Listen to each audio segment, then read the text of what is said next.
Okay, for those of you who've read my build threads, you know I have my own way of plumbing tanks. I'm going to show you one of those ways here. It's by all means not the only way, but certainly a way that I've done for a long time and will work.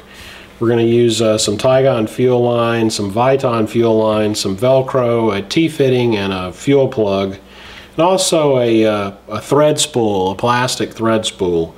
You'll see what that's for a little later.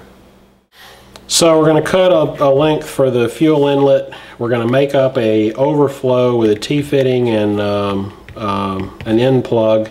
If you want the lengths I used on these, you can look on the build thread.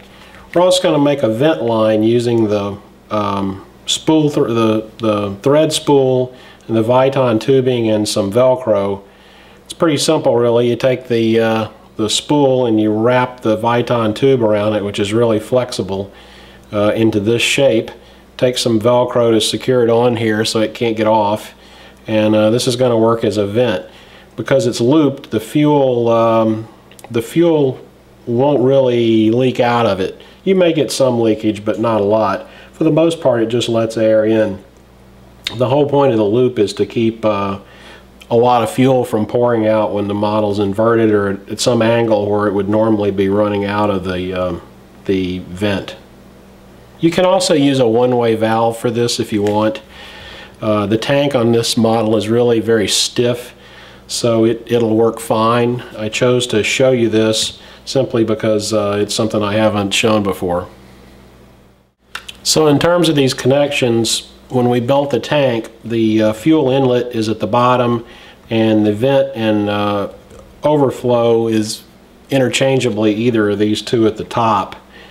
We're going to connect the fuel inlet from the tank to the fuel inlet on the carburetor. We're going to use a solid piece of tubing.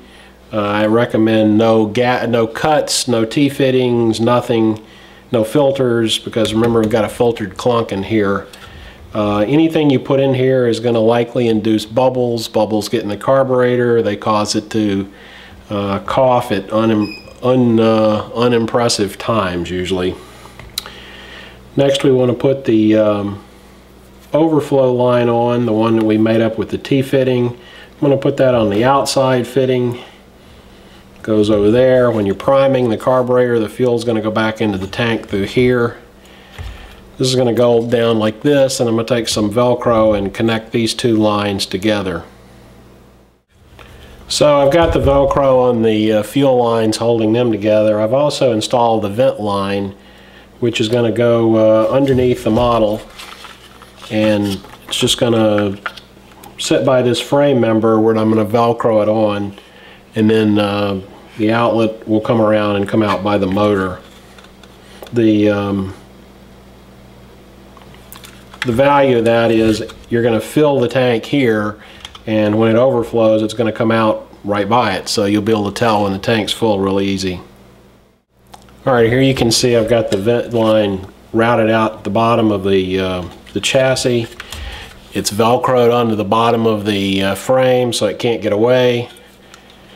With that, I've completed everything except the electronics installation and final control rod installation, and then of course setup of the model.